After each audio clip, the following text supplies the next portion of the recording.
So I feel that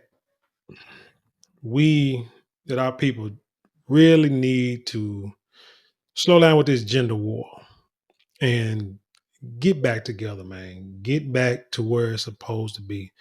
There's no need to hate each other. There's no need to be upset at each other all the time. It just ain't worth it. It don't make sense because the as long as we continue, and when I say the gender war, you go online, black men hate women, black women hate men, red pill, blue pill, whatever. I know other cultures or whoever people are supposed to do it, but for some reason it seems like it hit us harder. Maybe because we're on the inside looking out and we just don't like what I see. But regardless, we shouldn't be participating in it because it's only hurting our communities. And the more that we hurt our community, whether it's a little bit at a time, it's gonna become exponential. There's an old parable, or old story about what was it, like an emperor, China or whatever country you want to use, and he was rich, had everything, but his people were poor, had nothing, could barely eat. So there was a guy who could do art, or maybe he had some kind of talent, sculpting or whatever. So he did this beautiful masterpiece, presented to the emperor. The emperor's like, man, look, I'll give you so many gold shillings, gold coins for this. He's like, nah, tell you what, I'll take 1 grain of rice today and just double it every day for like a month, or just double it every day. And the emperor like, oh well, shoot, okay, that's great. That couldn't be probably nothing. And so gave him 1 grain a day, two tomorrow, the next day, four the next day, eight the next day, 16 the next day, then like what is it, 32, and then 64, then 120, well no, 140, was it 144? 132, and keep going, keep going, keep going until within the next 2 3 weeks, the the the empire or the emperor, it was out of rice, but it fed the people. So my point is, you can use that story to talk about good things to feed the people, something good, or you can use that story about feeding people something bad, and before you know it, it's poisoning the whole village. And something bad is us going back and forth against each other, like we're doing something smart. Who does that benefit? It hurts us, and it hurts our children, and then generations beyond that. And there's nothing good that can come out of it. But anyway, one of the things I want to say is that we need to stop with the stereotypes. Now, y'all remember this story. I want to bring this up because it's something else I want to show you, but so bear with me. Y'all remember this story from a couple years ago. Look, y'all. Every fucking day, my baby daddy come here with one fucking meal for my child. But I have 3 other kids. We have one kid together, but he only want to come and bring one thing to McDonald's. But what about my other kids? How come you can't feed my other kids Now you got 4 baby daddies. Just take that in consideration. McDonald's though? Like that's bogus as hell. Like you're not gonna sit here and make my other kids feel left out, and you're only bringing one child something to eat. Look, there you go. And I bet you he only got one thing in there. I bet you he don't even. I'm finna expose out of him so people can see how he really is. It ain't more than enough food in that bag for everybody. What's up? So that door had like a warning sign on it. Where does she live? Is that like a grocery store? Is that how the projects is wherever she is? I didn't understand it. Don't know if this is a skit or not, but hey, let's just keep going. Because I'm finna expose you. Because that don't look enough for all my kids. No, no, yeah, that's an apartment complex. That don't look enough for all my kids. What is that? That's just one burger? One burger, one fry? What do you mean? Okay, what about my other kids? What about your other kids? John, why but them your kids siblings though. Them my kids, them your kids siblings though. So my other kids finna be left out. You didn't feed them? You know I don't give my food stamps to the siblings. Lisa, is that my problem? But if you're trying to help out though, You're not helping out. I'm trying to help my son. But how are you helping your son when you're only getting care for food for just him? All right, it's enough of that. I'll put the link in the description box so y'all can watch the rest of that video. But yeah, no, I mean he's helping out his son. He's doing, his duty. Now, you don't want to mess around and was the fourth baby daddy. So I mean he got to take accountability for that. But she has to take accountability that she got some no count fathers for her children.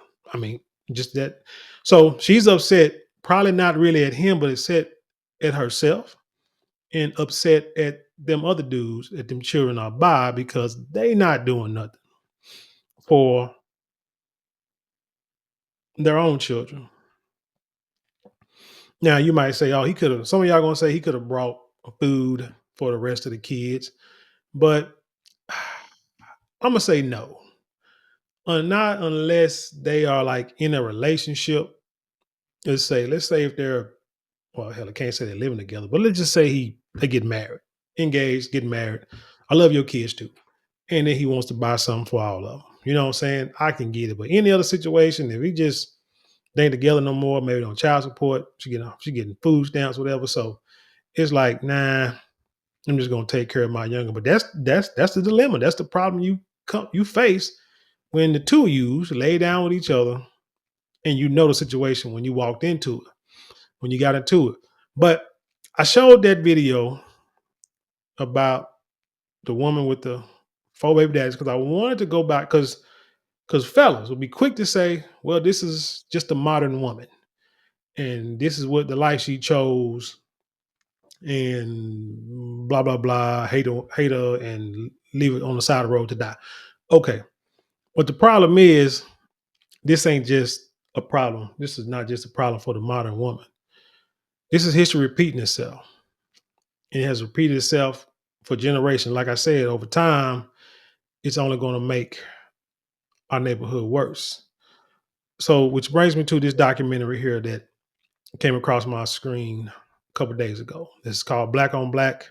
It's a 1968 documentary. It's recorded in Los Angeles, and I'll put the link in the description so y'all can check this whole doc because I want y'all to watch this whole thing because you're gonna see that this is nothing new. This is like this was it 68. So what is that?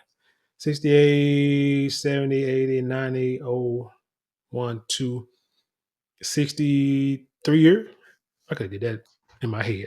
But yeah, 63 years ago. My parents were around 63 years ago. So, well, yeah, I think my mama was she? No, no, no, no, no, not yet. Not yet, not yet, not yet, not yet.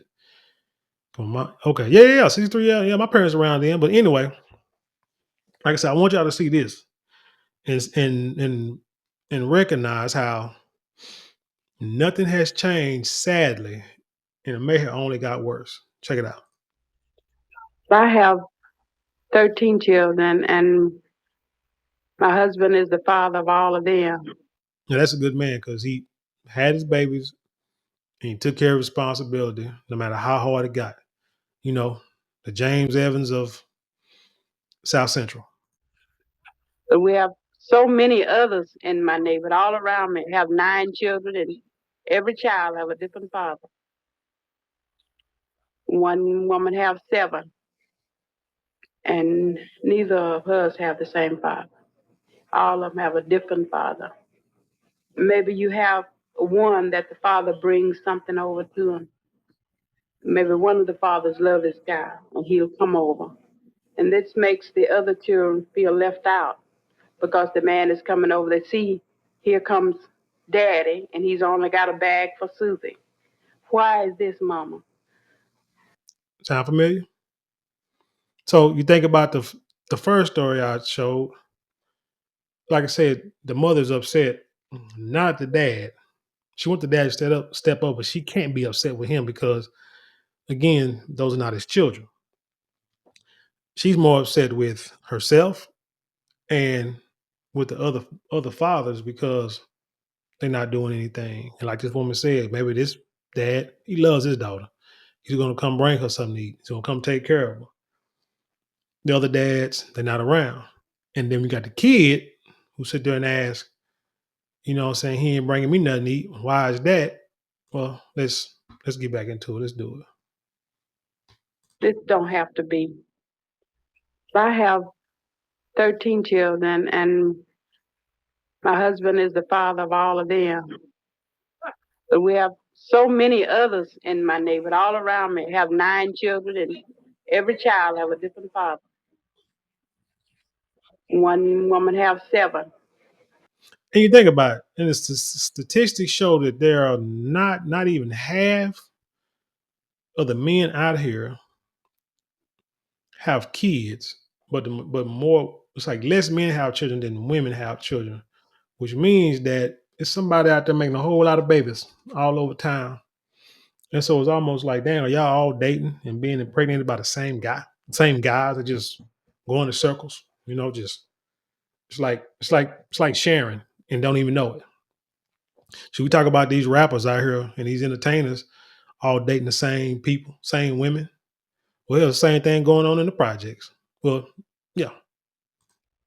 And neither of us have the same father. All of them have a different father. Maybe you have one that the father brings something over to him. Maybe one of the fathers love his child, and he'll come over.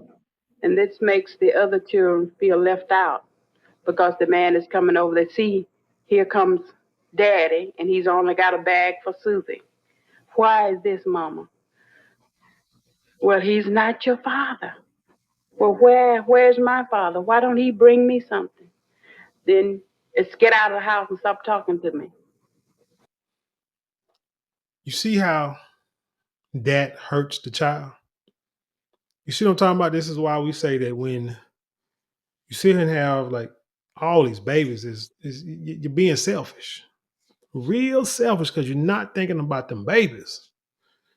You're not thinking about what could happen. Maybe it's because you don't know no better, which is again why stuff like this needs to be, I feel, need to be part of the curriculum in elementary and junior high schools across the country, especially in our community. And if not in the community, if not in the schools, in the churches, in your homes, teach your kids. You may have been in this situation yourself. You may have created this situation yourself, men and women. Break that curse, break that cycle, and try to embed and beat in your kids' heads that that is not the way to go because it's hard out here. I don't care what nobody say. It's hard out here and it's expensive to raise these children, and it's only going to get harder. And you're not prepared to take care of them. And this is like you hurting the child by your decisions. And what she say? Get out of my house. Stop asking me questions. What kind of answer is that? To now, with that answer, he feels like a daddy don't want him and you don't want him. What you think goes to a child mind when they hear something like that? How you think that makes them feel?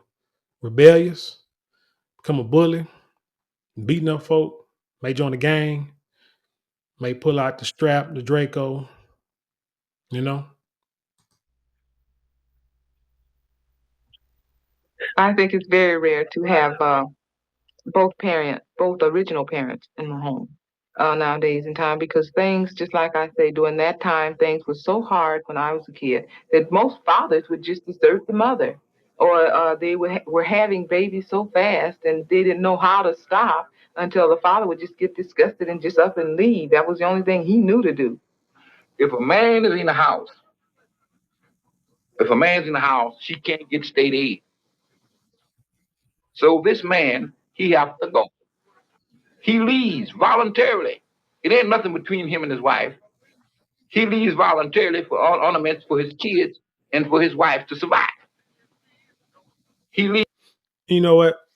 And shoot, I hear that. But it's no excuse for like not taking care of your responsibilities. But I hear it. I understand I get what he's saying. It's like if I'm there and I'm not taking care of my kids, they'll probably be better off without me because the state can help them and get help from the government. And then maybe I can go out and find somewhere and find a job, make good money, and then, come back and get my kids or send the money back with it. I don't know what they're thinking. And a lot of them just be deadbeats and just be tired and just claim that they tired and just don't want to deal with them more than walk away from their responsibilities. Either way, going away from your responsibilities is not the thing to do. But again, when the government say, hey, get that man out your house, I'll take care of you. What you think they're gonna do? Desperate times calls for desperate measures, right? You probably had good intentions, but the problem is you're creating a cycle. What is that? What is that story? Where they said that it's like it's like 5 or 10 monkeys like in a cage or something, like in a pit, and they all trying to get out. And every time they try to get out, somebody turns a hose on them and knock them down. And then the next monkey try to get out, turn the hose on, knock them down. And they keep doing this, keep doing this, keep doing this. They take one monkey out, put another one in. They do the same thing. They keep doing, do the same thing, do the same thing. And they repeat it. Take a monkey out, put them in, hit them with the hose. After a while, they stop spraying the monkeys with the hose. But every time a monkey try to escape, the other ones bring them back. And it becomes a cycle there. After a while, no one has been sprayed with a hose. None of these monkeys have been sprayed with the hose, but they all still trying to keep each other from getting out of the cage, not knowing why they're in that situation in the first place. This is a prime example. You might have had good intentions of, hey, we're going to protect us and the kids. Get the man out the house, let him live somewhere else.